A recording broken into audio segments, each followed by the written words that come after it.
ទេសភាពប្រលឹមញញឹមសែនស្រស់អើយនៅចាញ់សំរងស្រស់កននិថាអើយបងសូមផ្ញើប្រានផ្ញើទាំងសងខាសូមតែចិនដាមេត្តាប្រណី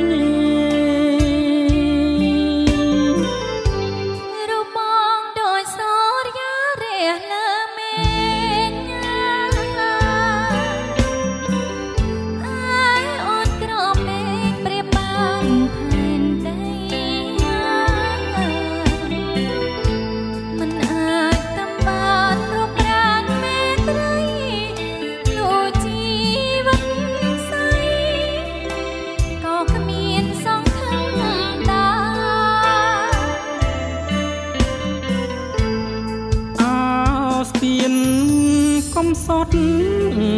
ប្រោះប្រប់មាត់ស្ទឹងសូមអ្នកជួយដឹងជួយលឺរឿងស្នេហ៍អើយជាតិនេះគឺមានតែអូនម្នាក់ទេតែចិត្តពងស្នេហ៍ហើយថែមអាណិត